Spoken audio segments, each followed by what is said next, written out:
the only team so far that has won all 4 games. Well, the only team that has won all 4 games. Now, I'm not saying that we bossed that game from start to finish.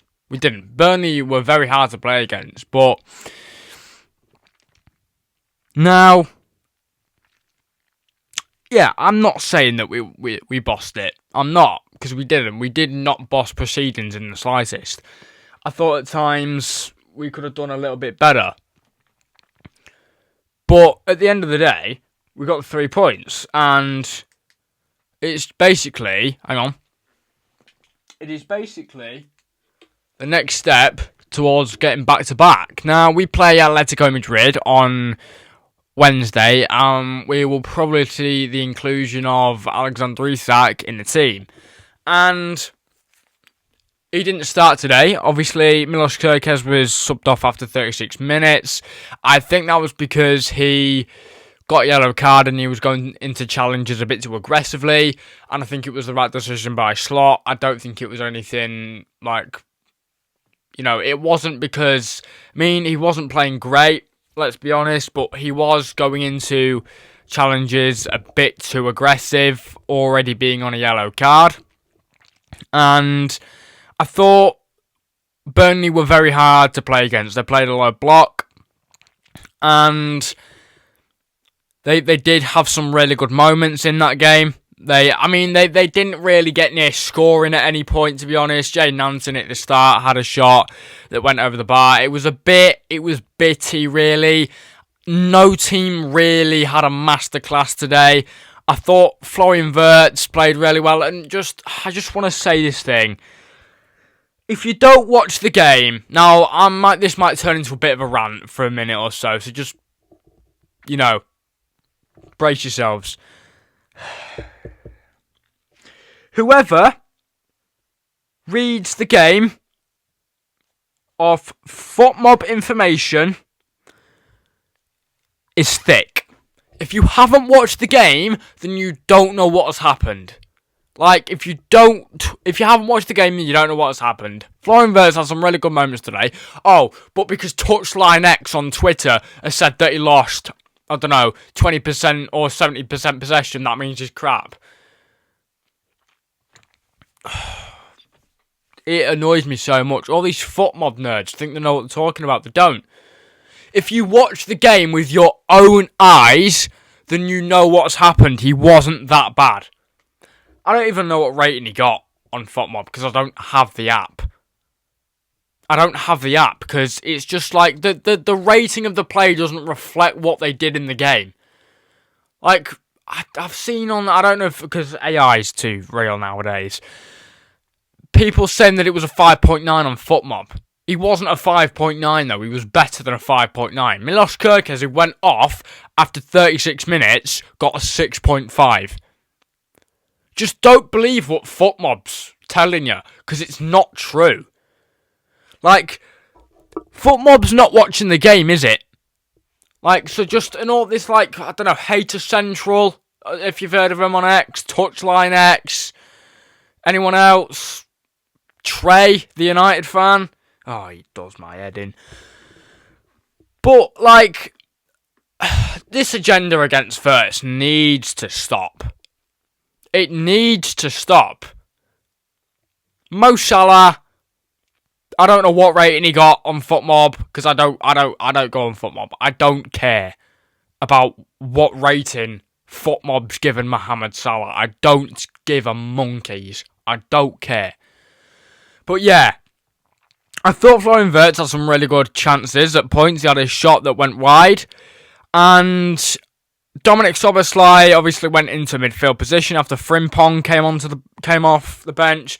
I think towards the end, Frimpong had some really good, glimpses as well. He obviously got the assist for Salah's goal because he won the penalty.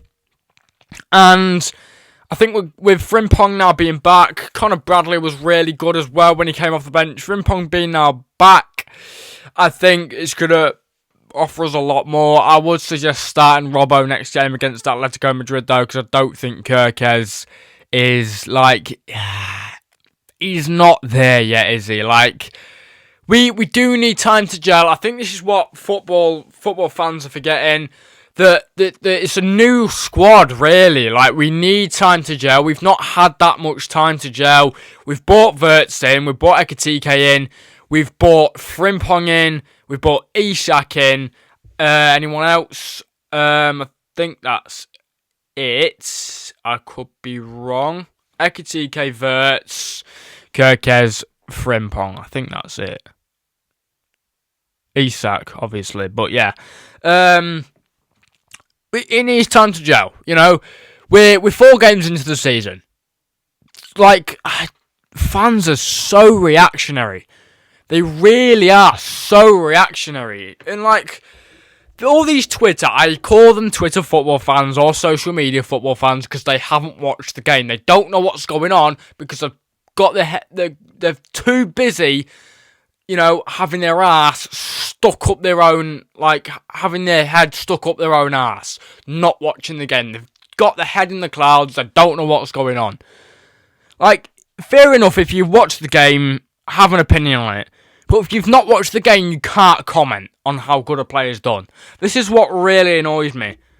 Like, this is what really annoys me. I thought Florian Wirtz was really good today. He had a really good game, in my opinion. It's not all about fans these days. It's not all about scoring and assisting. It's what the player does, creating space, creating chances. It's not all about, and this 007 bollocks, like, shut up with that, because it's boring. It's boring. I'm giving myself a Twitter detox for at least 1 or 2 months, because I just don't like the stuff I see on there. It's so poisonous, man. It really is. It's so poisonous. It's so toxic on that platform. It's so toxic. But yeah, I think we're gonna move on from the rant now. Yeah. I don't think we played particularly well. I wouldn't say we did play particularly well, but I thought we did have some good points. I thought the corners were pretty wasted. The free kick from Soboslai was put into Rosed.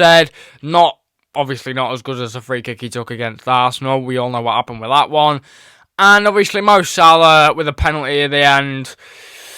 Yeah, a penalty saved us, but we're top of the league, so what we moaning about? We're top of the league after 4 games. 4 wins in 4 now. This is how champions play. This is how champions play. It really is. Like, Chelsea are unbeaten, yeah, but they've drawn 2 games and won 2 games. Like, it's not glamorous, really, is it? They've just drawn to Brentford. You can be unbeaten and get relegated. Like, it's as simple as that.